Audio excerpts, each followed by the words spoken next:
안녕하세요. 저는 요양병원에서 홀로 요양을 하며 지내고 있는 70대 노인입니다.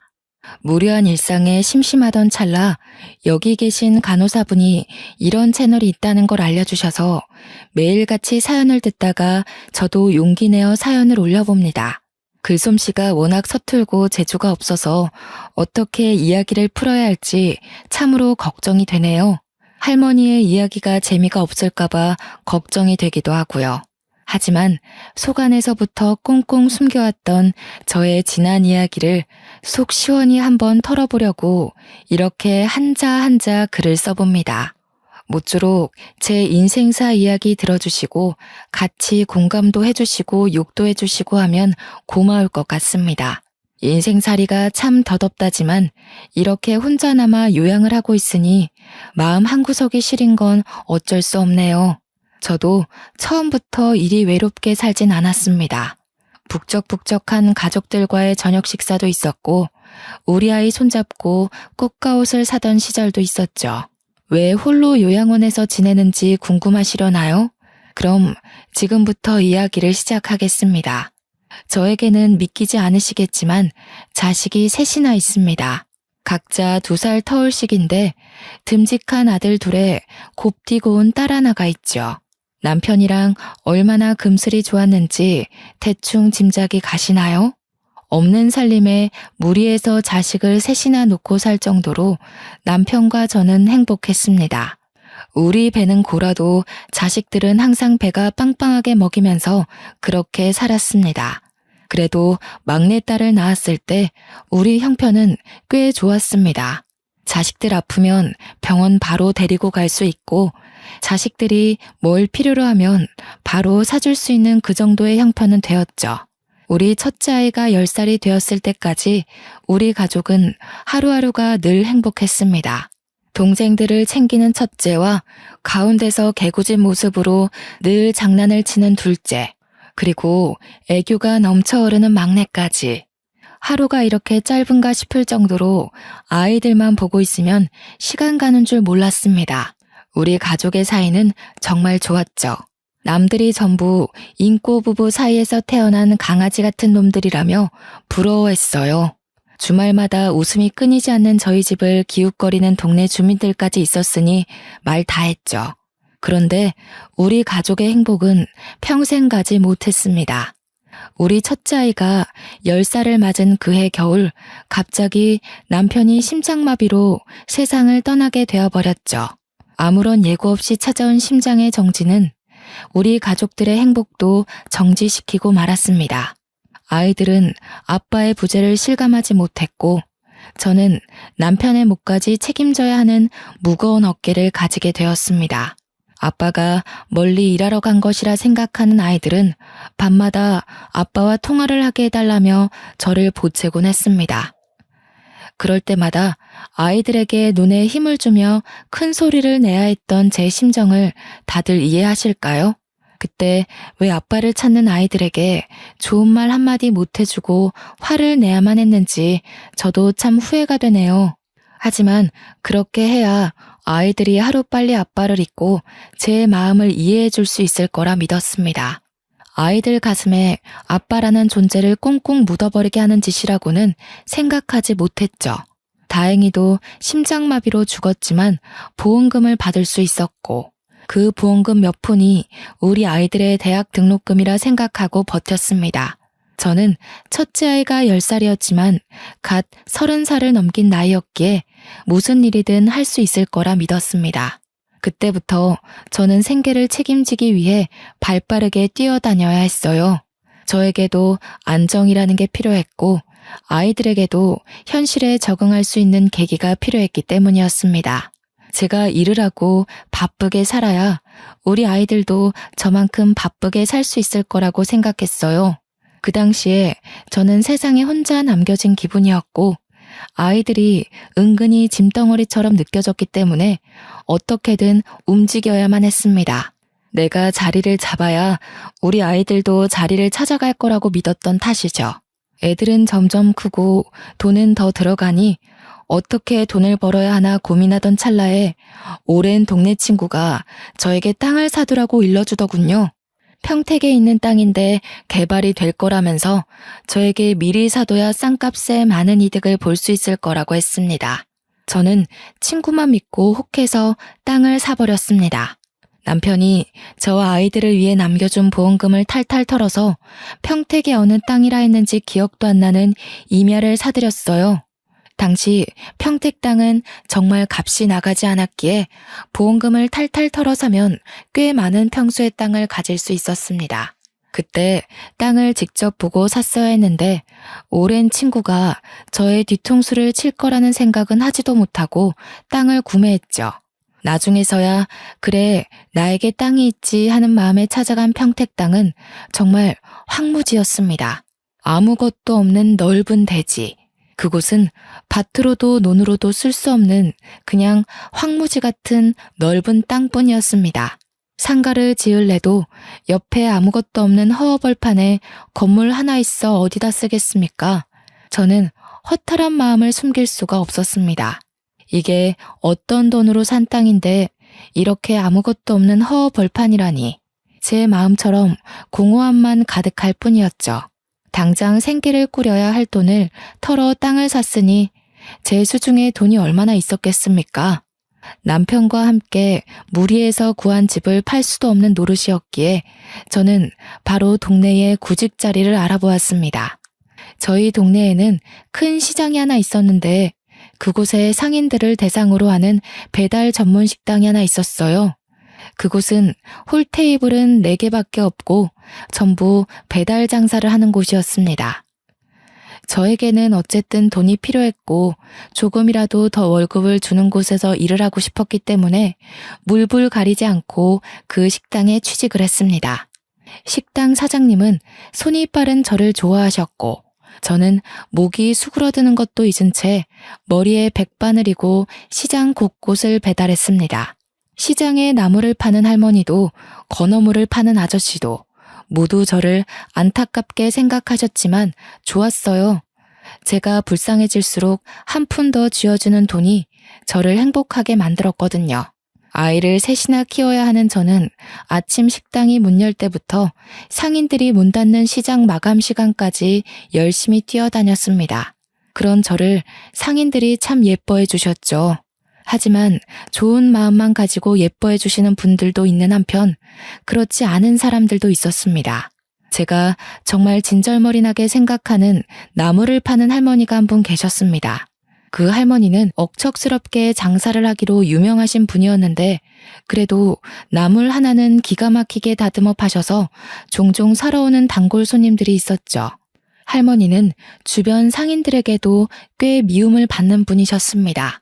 아나무인에 성질머리 더럽고 욕도 잘하고 10원 한 푼까지도 지옥 끝까지 쫓아가서 받아낸다고 유명했습니다. 하지만 식당 주인이 음식 주문을 거절할 리 있겠습니까? 주인 부부는 저를 예뻐하셨지만 주문을 거절하시는 분들은 아니었죠. 그 할머니 역시 저에게 바라는 게 있어 매번 주문을 하고 저를 기다리셨습니다. 저는 할머니의 나물가게 배달 가는 일에 세상에서 제일 힘들고 지치는 일이었죠. 그 이유는 바로 할머니에게는 지체장애가 있는 아들이 하나 있었는데 무려 저보다 16살이나 많은 사람이었습니다. 그 지체장애 아들은 할머니가 홀로 키우고 있었기 때문에 늘 나물가게 한 구석에 앉아서 혼자 장난을 치며 놀고 있었죠. 집에 두고 다닐 수가 없어 나물가게에 데리고 다닌다며 저한테 쓱 들이미시는데 제가 얼마나 놀랐는지 몰라요. 자네, 애가 셋이나 딸린 과부라며? 우리 아들이 정신이 좀 어려서 그렇지 아주 듬직한 놈이야. 지 마누라 생기면 아주 마누라만 졸졸 쫓아다닐 놈이라고. 등치만 컸지 정신이 딱 자네 아이들하고 비슷할 것 같은데. 애 하나 더 키워보는 셈치고 우리 아들이랑 살아보는 게 어때? 내가 나물 팔아서 건물도 올린 거 알지? 저는 너무 놀래서 아니라고 손사래를 쳤지만 나물 파시는 할머니는 그런 저에게 부끄러워하지 말라면서 자기 좋을 대로 생각하셨어요. 아무리 제가 애가 셋이 딸린 과부라도 그렇지 어떻게 지체장애가 있는 아들까지 돌보라며 데려가라는 말을 할 수 있겠습니까? 저는 저를 무시한 것뿐만 아니라 본인 아들을 짐덩이로 생각하는 할머니를 피해 다닐 수밖에 없었습니다. 그런데 문득 제 가슴에 그런 비수가 꽂히더군요. 제가 저의 아이들을 짐덩이로 생각했었다는 그런 비수요. 저에게 꾸준히 나물할머니는 재혼 이야기를 꺼내셨고 결국 저는 남편이 아직도 그립고 아이들이 있어서 생각 없다고 딱 잘라 이야기했습니다. 하지만 할머니는 그 이야기조차 못 들은 척 하시면서 저에게 계속해서 아들을 들이미셨습니다. 아들은 저를 자꾸 마주치니 어느 날부턴가 제가 배달을 가면 제 옆에서 서성이기도 하고 힘으로 저를 잡아당기기도 했습니다. 그럴 때마다 저는 정말 무섭기도 하고 소름이 끼치기도 해서 도망가고 싶어 죽을 지경이었습니다. 할머니는 밥값을 자꾸 미적이며 지불했습니다. 조금이라도 아들과 대화를 해보라는 이유에서였죠. 제가 계속해서 싫다, 부담스럽다, 저한테 이러지 마시라고 대꾸를 했지만 할머니는 콧방귀만 끼셨습니다. 저에게 돈이 없어서 식당 배달 일을 하는 주제에 눈이 너무 높아서 큰일이라는 겁니다. 결국 저는 식당 주인에게 이야기를 했지만 돌아오는 대답은 뭐 뻔했죠. 주문이 들어왔는데 거절을 할 수가 없다는 그런 이야기요. 저는 그 뒤로 더욱 단단히 정신을 차리고 배달을 다녔습니다. 혹여라도 할머니의 아들이 저에게 힘으로 무섭게 군다면 중요 부위라도 발로 차고 눈이라도 찔러서 도망쳐야겠다는 생각만 했죠. 그러던 어느 날 할머니가 저에게 이야기하시더군요. 작작 좀 튕기고 우리 아들 이제 좀 받아줄 때가 되지 않았나? 애가 셋이나 딸린 과부 주제에 뭘 자꾸 도망가고 앉았어? 어디 가도 이런 혼처 구하기 힘들어. 내가 자네 이름으로 건물 올려준다니까. 주위 이야기를 들어보니 할머니도 아들 치료비로 돈이 많이 나가는 상태라 건물 같은 건 올리지도 못했다고 하더군요. 저를 속이며 어떻게든 저를 아들과 엮으려는 심산이었던 거죠. 제가 건물을 준다고 하면 냉큼 혼인신고라도 할 줄 알았는지 쉼없이 들먹이는데 제가 넘어가질 않으니 조바심이 난 눈치였습니다. 그러면서 저에게 우리 아들한테 웃어주는 바람에 아들이 저를 색시로 생각하고 있다는 미친 소리까지 내뱉더라고요. 저는 할머니한테 도대체 저한테 왜 이러시는 거냐고, 저는 죽어도 싫다고 하지 않았냐고 음흉하게 저를 보는 것도 너무 소름 끼친다고 했습니다. 제가 큰 소리를 내면서 거절하자 지체장애가 있는 아들은 힘껏 수그러들고 할머니는 씩씩거리면서 저한테 소쿠리를 던지시려고 했어요. 그때 옆 가게에 있던 건어물 가게 사장님께서 할머니한테 소리를 질러주셨습니다. 할매, 노망 났어? 왜 자꾸 싫다는 사람한테 저 등신을 들이밀어? 할매나 평생 저 등신 수발 들면서 살아. 애꿎은 사람한테 자꾸 떠넘기려고 하지 말고. 나물 할머니는 말 다 했냐며 건어물 가게 사장님과 싸우려고 하셨습니다. 저를 은근히 흘겨보시면서 애 셋이나 딸린 거 받아주겠다는데 뭐 저리 고기 한 척 튕기고 앉아있냐고 하시더군요. 건어물 가게 사장님은 저에게 욕받다며 그냥 무시하고 가라고 저한테 최대한 배달을 오지 말라고 했습니다. 그게 제 마음대로 되는 건 아니지만 알겠다고 하고 떠났죠. 한 3일 정도 정말 주문을 하지 않던 나물할머니가 갑자기 주문을 하셨더라고요. 사장님은 저에게 무척이나 미안해 하셨지만 그래도 일이니 어쩌겠어요. 평소에도 제가 나타나면 어떻게든 저를 끌고 가려고 했던 할머니와 은근히 제 옆을 빙빙 도는 아들 때문에 걱정이 됐지만 그래도 용기 내서 갔습니다. 세상에 더러운 일이 얼마나 많은데 그깟 결혼 좀 들이댔다고 내가 배달을 피해서야 되겠나 하는 마음이었죠. 주변 상인분들도 더러 저를 도와주셨기 때문에 걱정하지 말자는 생각으로 할머니 가게에 도착을 했습니다. 할머니는 화장실을 가신 건지 소쿠리 안에 음식값이 들어있었습니다. 저는 돈만 챙기고 음식을 내려놓고 나오려고 했는데 할머니 아들이 제 옆에 불쑥 나타나더니 저를 힘으로 막 끌고 가는 것이 아니겠어요. 저는 너무 놀라서 소리도 못 지르고 잡아당겨지는 대로 질질 끌려갔습니다. 가게 문 일부가 셔터에 내려가 있었는데 그 안쪽으로 저를 확 밀어 넣는 겁니다. 그때서야 저는 정말 두려움을 느끼게 되었습니다. 이곳에서 무슨 일이 일어나도 셔터 안쪽 어두운 공간이라 보이지도 않겠다 싶었거든요. 순간 할머니가 일부러 화장실을 간다고 자리를 비운 건가 싶기도 했습니다. 아들이 힘으로 저를 어떻게든 해보려고 하면 할머니가 그 꼴을 보고 당장 결혼해라, 우리 아들을 깨어냈다 할 것 같았거든요. 저는 필사적으로 아들을 발로 차며 소리를 질렀습니다. 셔터 안쪽에서 소리를 치니 바깥에는 잘 들리지 않는 것 같더라고요. 저는 목이 쉬어라 계속해서 소리를 쳤습니다.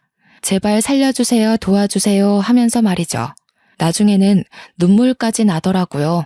힘이 어찌나 센지 저한테 아무 말도 않고 죽죽 힘만 써대는데 정말 도망 다니고 발버둥 치는 것도 한계가 있다는 걸 알았습니다.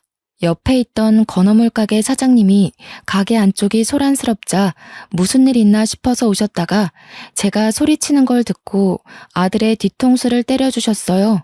깜짝 놀란 할머니 아들이 건어물 가게 사장님을 째려보자 사장님이 근처 상인들 다 들으라고 큰 소리를 쳤습니다. 어디 지네 엄마한테 못된 것만 쳐 배워가지고 이따위 짓을 하냐면서 동네 사람들 다 이 집 피해 다니라고 고래고래 소리를 치셨어요. 그러자 음식을 시켜놓고 나타나지도 않던 나물할머니가 헐레벌떡 뛰쳐나오더니 아니 무슨 그런 소리를 하고 다니냐고 건어물 가게 사장님이랑 싸우더라고요. 저는 그때 확신했습니다.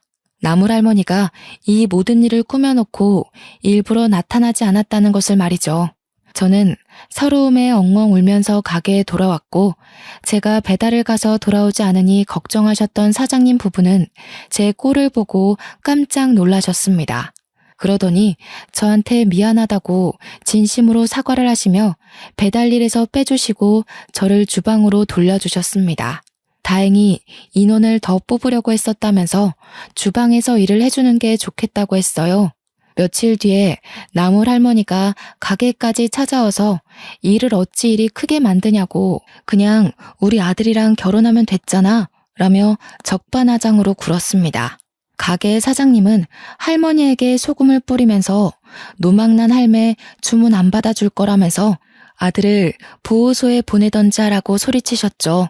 나물할머니는 끝까지 지체장애가 있는 아들을 받아주지 않은 제 탓을 하셨지만 주변 상인들은 모두 제 편을 들어주셨습니다. 그 뒤로 주방에서 저는 음식을 만들기 시작했습니다. 처음에는 외워야 할 레시피가 너무 많아서 힘들었지만 적응되니 안 보고도 술술 만들어낼 수 있겠더라고요. 식당 일이 끝나면 항상 남은 반찬들을 싸주시는 사장님 부부 덕에 애들 먹일 반찬과 밥을 넉넉히 챙길 수 있었습니다. 아이 셋을 키우느라 힘들지 하시면서 간혹 고기도 몰래 내어주실 때는 정말 제가 인복이 있는 사람이구나 하는 걸 느낄 수 있었죠.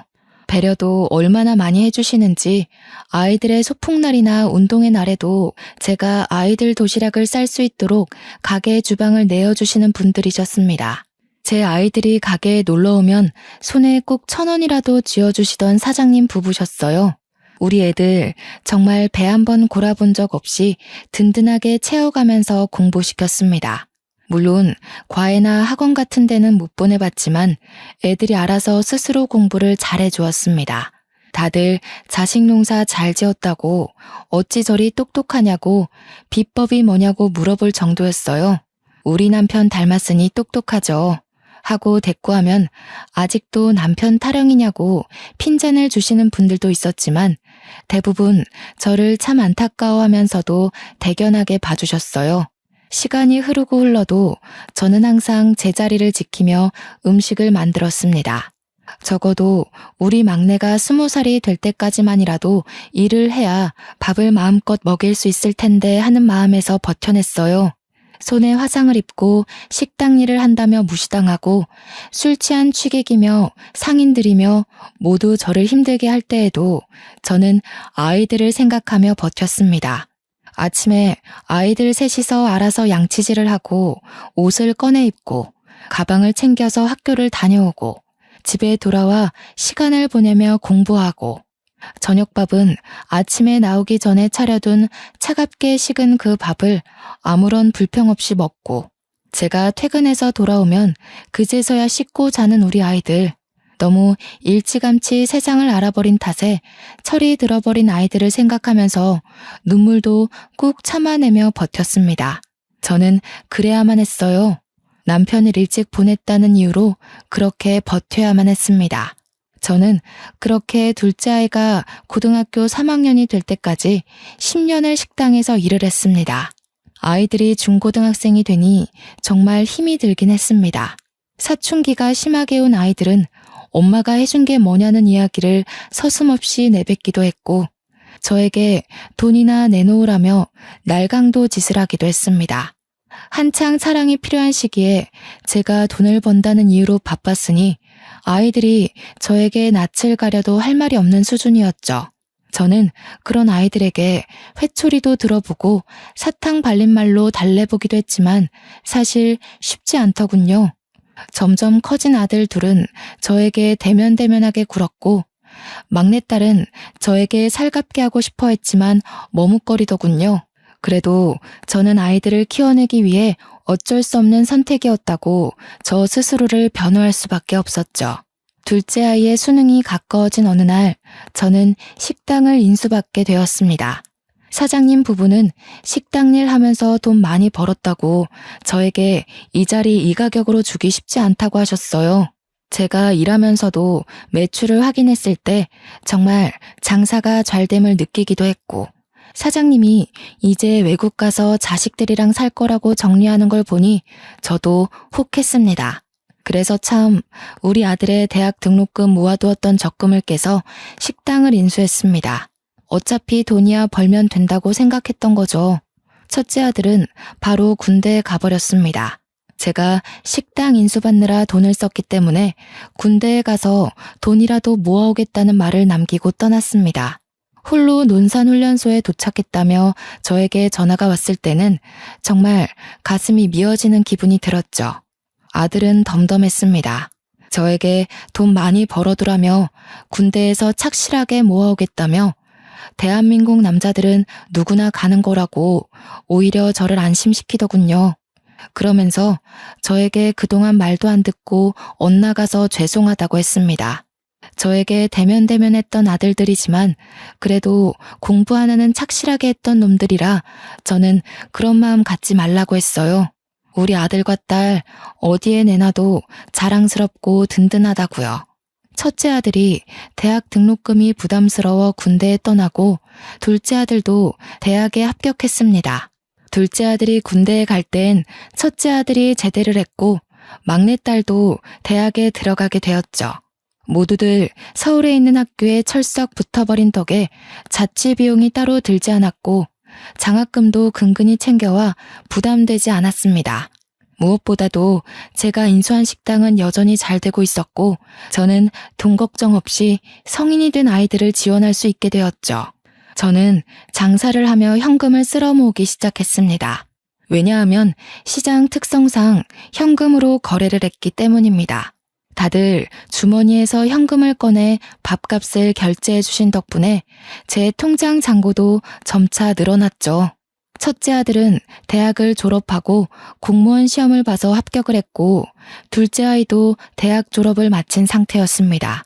막내 또한 졸업을 앞두고 취업 준비를 하고 있었죠. 우리 가족에게는 어느 정도 여유가 생겼고 다시 화목해질 일만 남았다고 생각했습니다. 그런데 첫째 아들이 어느 날부턴가 저와 말을 섞지 않기 시작했습니다. 저는 다시 사춘기 시절의 기억이 떠올라 조금 아들이 무서워지기 시작했죠. 저에게 엄마가 해준 게 뭐가 있냐며 대들던 그 모습이 자꾸 떠올랐어요. 제가 눈치를 보기 시작하고 얼마 지나지 않아서 첫째 아들이 술에 취해 집으로 오는 날이 많아졌습니다. 공무원 일을 하면서 뭔가 힘든 게 있나 싶으면서도 아들은 저에게 속내를 털어놓지 않으니 자꾸만 신경이 쓰이곤 했습니다. 그렇게 날이 선 시간을 보내던 어느 날 국세청 세무조사가 나오더니 저에게 어마어마한 벌금과 세금을 물리더라고요. 이유인 즉슨 시장 특성상 현금 거래가 잦은데 제가 현금 영수증을 끊어준 적 없이 돈을 모두 가로챘다는 이유였습니다. 제가 세금을 내지 않았기 때문에 탈세를 했다는 이유였어요. 저는 단지 무식해서 몰랐던 것뿐인데 그걸 해야 된다는 걸 놓친 것뿐인데 저에게 벌금과 세금을 물리니 억울했습니다. 앞으로는 꼬박꼬박 할게요 라고 몇 번이고 용서를 구했지만 나랏일 하는 사람들이 호락호락하지 않더군요. 이전 사장님도 저와 똑같이 장사를 했는데 왜 저한테만 이러는지 이해를 할 수 없었지만 제가 잘못한 거라고 하니 참았습니다. 그런데 일이 거기서 끝이 아니었어요. 탈세는 제가 했는데 우리 첫째 아들에게도 꼬리표가 따라붙기 시작한 것이었습니다. 제가 탈세 혐의를 받자 세금 업무를 보던 아들은 근무하던 곳에서 엄청난 압박을 받았다고 하더군요. 그러더니 결국 버티지 못하고 그 귀한 공무원 자리를 내려놓고 허구한 날 집에서 술만 처먹다가 저를 원망하며 시간을 보냈습니다.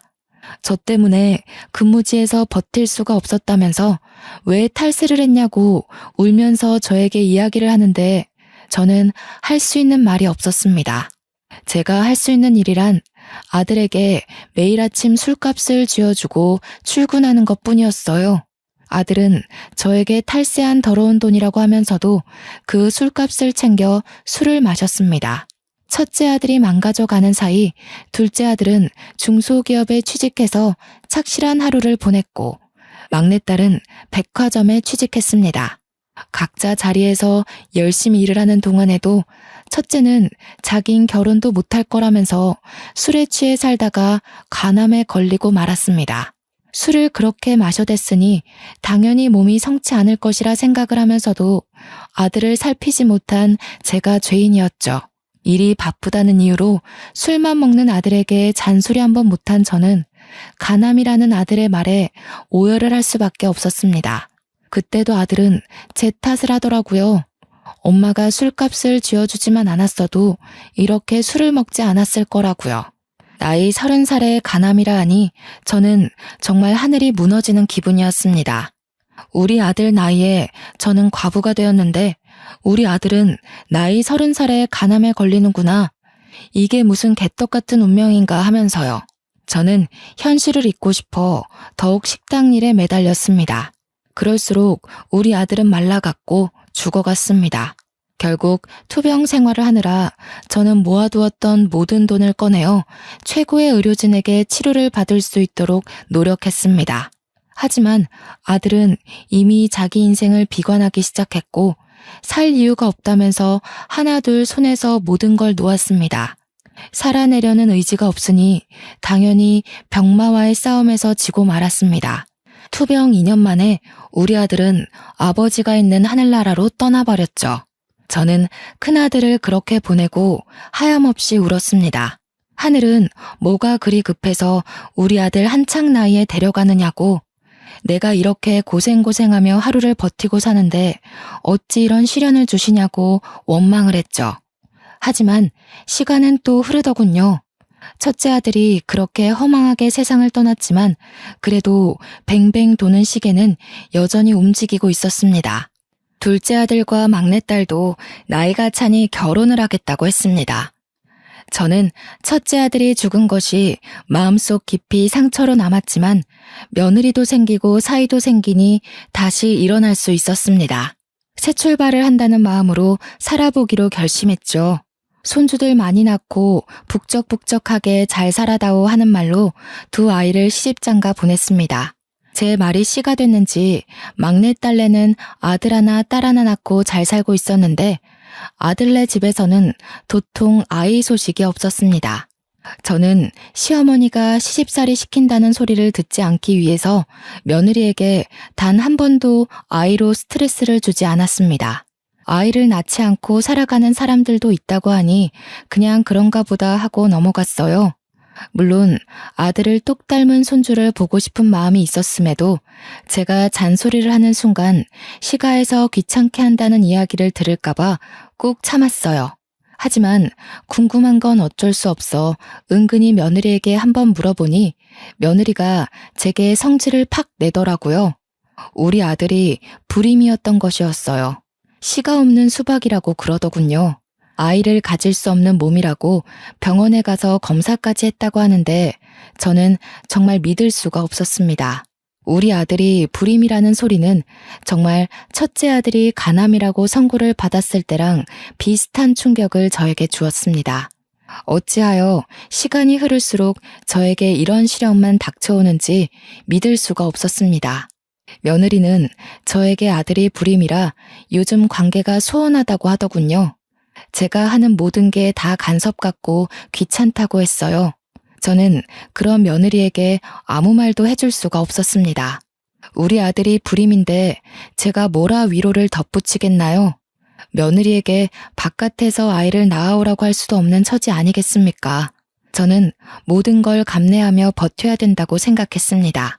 시간이 지날수록 통장 잔고는 불어나지만 외로워지는 건 어쩔 수가 없었습니다. 그런데 이 불임인 아들놈이 아주 미친 짓을 하고 다녔더라고요. 며느리랑 관계가 소원해지니 다른 곳으로 눈을 돌렸던 것이죠. 바람을 피고 다니다가 며느리에게 딱 걸리고 말았던 것입니다. 지 말로는 씨 없는 수박이라 바람을 펴도 들킬 일 없을 거라고 생각했다며 변명을 하는데 정말 이게 제가 알던 아들이 맞나 싶었습니다. 어떻게 그런 이유로 바람을 필 수가 있습니까? 며느리는 아이도 못 가지는 걸 받아들이면서 살고 있었는데 며느리가 몇 개월을 단단히 벼르고 있었는지 증거 자료까지 아주 빼도 박도 못하게 준비를 했더군요. 결국 아들은 집에서 쫓겨나고 저희 집으로 오게 되었습니다. 바보 천치 같은 놈을 저는 어쩔 수 없이 받아줄 수밖에 없었죠. 아들이 저희 집으로 오고 며칠 지나지 않아 소장이 날라왔습니다. 이혼 소송에 위자료까지 싹 물어주고 재산 분할까지 해주고 나니 아들은 빈털터리가 되었습니다. 그 와중에 며느리는 아들과 바람핀 여자에게 상간녀 소송까지 걸었더군요. 어느 날 모르는 여자가 집에 찾아와 저에게 상간녀 소송에 걸렸다고 해서 알았습니다. 저도 당신 아들이 유부남인지 모르고 속아서 만났던 거예요. 제가 왜 상간녀 소송에 걸려야 하는지, 이 돈을 물어내야 하는지도 모르겠거든요. 저도 사기당한 거니까 당신 아들이 돈 물어내게 하라고요. 그러면서 저에게 소송에서 졌다고 돈을 물어내라는 판결문을 확 던지는데 눈이 돌아버릴 것 같았습니다. 어디 유부남이 총각 행세를 하고 여자를 꼬시고 다닌단 말입니까? 저는 아들이 정말 미친놈처럼 보였습니다. 아들은 결국 상간녀에게 돈까지 쥐어주고 말았죠. 덕분에 빈털터리가 되었습니다. 저는 이 꼴이 어딘가 익숙했습니다. 우리 첫째 아들 생각이 나더라고요. 그래서 둘째에게 이야기했습니다. 절대 술은 먹지 말라고. 너네 형 생각해서 술은 먹지 말라고 했습니다. 하지만 그게 쉬운 일은 아니었습니다. 아들과 며느리는 같은 회사에서 만나 연애를 하고 결혼을 했던 터라 아직도 같은 회사에 다니고 있었거든요. 미리 준비했던 며느리는 남편이 불륜을 저질렀다는 사실을 회사에 이야기했고 결국 아들은 회사에서도 쫓겨나고 말았습니다. 모든 걸 다 잃어버린 아들은 망연자실할 수밖에 없었죠.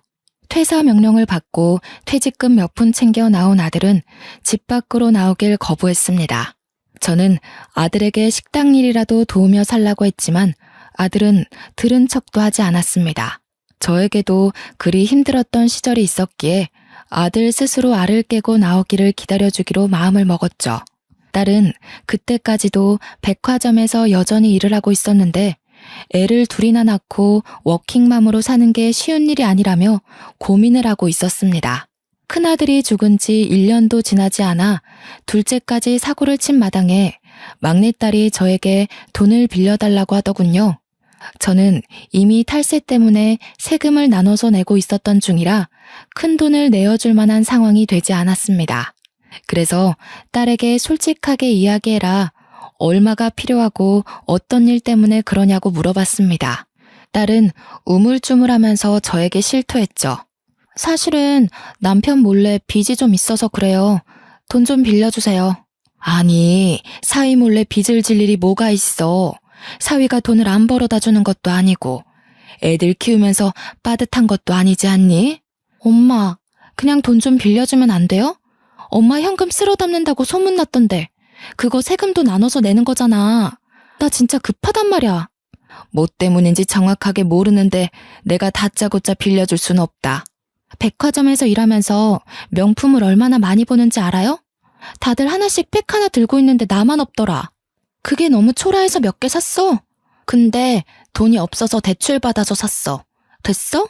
딸이 하는 말은 정말 충격적이었죠. 사치에 눈이 멀어서 대출을 받아서 명품백을 샀다는 것이었어요.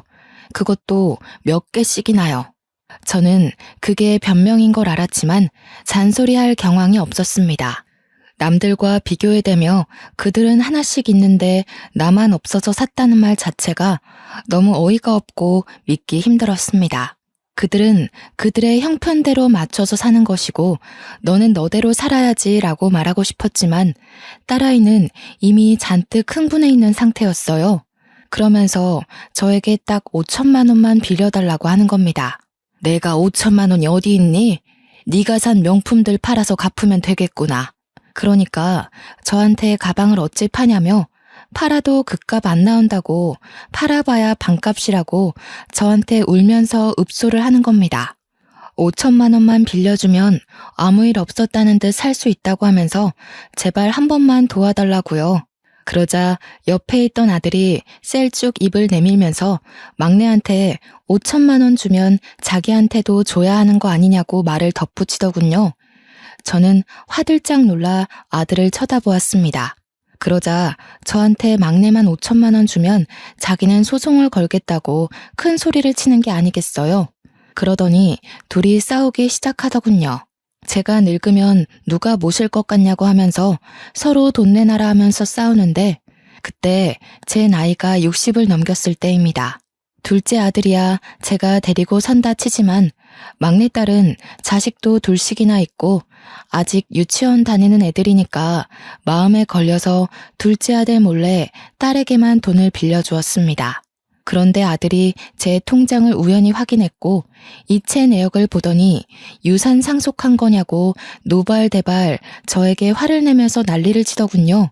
자기한테도 5천만 원을 줘야 공평하다는 이야기였습니다. 저는 이미 딸을 도와준 것도 모든 걸 다 털어져 준 것이었는데 그러더니 아들이 저에게 그 식당 이제 장사 안 되지 않냐고 벌써 몇십 년이나 된 곳인데 리모델링 하나 안 해서 낡아 빠지지 않았냐고 하더군요. 요즘 전통시장이 얼마나 발전하고 있는데 아직도 그런 한밭집을 운영하고 있냐 하는데 아들 말이 틀린 게 하나 없더라고요. 시장도 현대화됐고 젊은 애들도 많이 오는데 저는 사장님에게 물려받은 그 모습과 다를 게 전혀 없는 모습으로 장사를 하고 있었습니다. 아들은 제가 흔들리자 저에게 가게를 팔아버리라고 종용했습니다. 그러더니 판돈으로 자기 사업을 할 수 있게 도와달라고 하더군요. 저는 고민하던 와중에 그 자리를 탐내는 사람을 알게 되었고 권리금까지 두둑하게 챙겨서 가게를 정리했습니다. 가게를 정리하는 시원섭섭한 마음이 드는데 속도 모르는 아들놈은 좋다고 잘 팔았다고 돈 잘 챙겼냐고 하더군요. 아들이 저에게 사업 자금을 빌려달라 계속 이야기를 해댔고 저는 귀가 아파 결국 5천만 원을 빌려주기로 했습니다. 근데 저한테 무슨 서류에 사인을 해달라고 하더군요. 그래서 이게 무슨 서류냐 하니 제가 아들에게 돈을 빌려주었다는 각서 같은 거라고 했습니다. 차용증 같은 거라고 걱정 말고 사인을 좀 해달라고 하길래 딸과 다르게 아들은 정말 갚을 생각인가 싶어서 사인을 해주었습니다. 그렇게 아들은 사업을 시작했고 엄청나게 바쁘게 지냈습니다. 그렇게 또 시간이 흐르고 평온한 노후를 보내던 어느 날 집에 갑자기 사람들이 쳐들어오더니 내 남편과 함께 마련한 집에 빨간 딱지를 붙이더라고요. 알고 보니 아들이 저에게 사인하라 했던 그 서류가 차용증이 아닌 보증 서류였던 거였죠. 미친놈이 사업보증으로 절 세우고 돈 다 해먹고 잠수를 타버린 겁니다. 제 연락도 받지 않고 말이죠. 집은 결국 경매로 넘어가고 오갈 곳이 없어져서 저는 딸네 집으로 향했습니다. 딸 집 앞에서 벨을 누르니 저한테 여긴 왜 왔냐고 묻는데 가슴이 철렁하더라고요. 갈 데가 없어서 왔다고? 오빠한테 보증을 서줬다고? 근데 왜 나를 찾아와, 엄마? 돈은 오빠한테 해주고 빚 남으니까 나한테 온 거야, 지금? 무슨 소리를 하는 게야. 내가 너한테도 5천만 원 해줬잖아. 장모님, 아내한테 5천을 해주셨다고요? 그런 말 없었는데? 야, 그 돈 다 어디 갔어? 나는 왜 몰라? 아니, 엄마. 그걸 여기서 말하면 어떡해. 그러면서 둘이 싸워대는데 정말 답도 없었습니다. 둘이 실컷 싸우더니 사위가 저한테 모실 수 없으니까 나가세요 하고 저를 쫓아내더군요. 딸도 문을 쾅 닫아버리는데 이게 무슨 일인가 싶고 결국 저는 오갈 데가 없어서 동네 경로원 같은 데서 잠이 들었습니다. 다음날 아침에 일찍부터 온 주민센터 직원이 저에게 여기서 뭐 하시냐고 하길래 부끄러워 도망치려 했습니다. 그러자 저에게 갈 데가 없으시냐면서 노인 쉼터라는 곳을 소개시켜 주었습니다. 저처럼 자식들에게 버림받고 오갈 데가 없는 할머니들이 지내는 곳이었어요. 그곳에서 저는 6개월을 지냈습니다. 하지만 자식들에게는 연락 한 통 오지 않았습니다. 모든 걸 포기하고 살던 그때 TV 뉴스에 평택에 신도시가 들어온다고 뜨는 게 아니겠습니까? 땅값이 어마어마하게 올랐다고 앵커가 떠들어대는데 제 귀에 들려오는 건 10배 이상의 차익뿐이더군요. 저는 바로 평택으로 가서 부동산을 죄다 뒤졌습니다. 제 땅이 딱 신도시 아파트가 들어오는 알박기 자리라고 시세보다도 더 많이 받을 수 있다고 하더군요. 저는 바로 큰 건설업체 대표와 미팅을 하게 되었고 엄청 비싸게 그 땅을 팔아치울 수 있었습니다. 돈이 생긴 저는 바로 제 이름으로 되어 있는 빚을 갚고 남편과 함께 살았던 그 집을 찾아올 수 있었습니다. 그래도 수중에 10억 이상이 남더라고요. 제가 빚을 갚은 걸 어찌 알았는지 그제서야 아들이 저에게 연락이 오더니 돈 좀 달라고 하길래 저는 누구시냐고 했습니다. 저는 아들 없다고 하니 저에게 거품을 물고 달려드는데 바로 경찰에 신고를 해버렸어요. 노인을 괴롭힌다고 신고를 하고 났는데 주민센터 직원이 제가 몇 개월을 쉼터에서 버틴 것까지 증언을 해주어서 경찰은 제 편을 들어주었습니다. 보호자로 딸을 불러주었는데 딸이 무슨 일이냐고 귀찮다고 소리치는 와중에 아들이 딸한테 우리 엄마 돈 생겼다고 말했는지 갑자기 돌변을 하더군요. 엄마 돈 생겼어? 와, 엄마. 이제 내가 엄마 모시고 살게.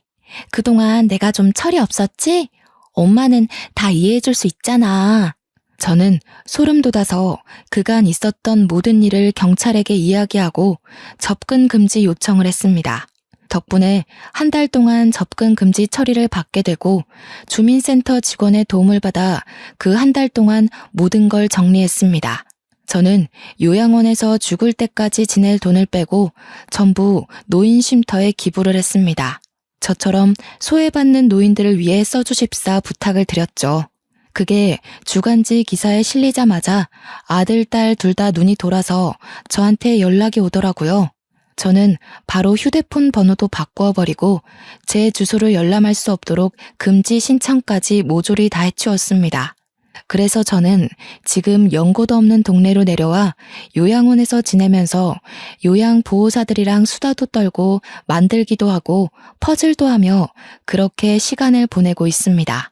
자식 새끼들 열심히 키워봐야 소용없더라고요.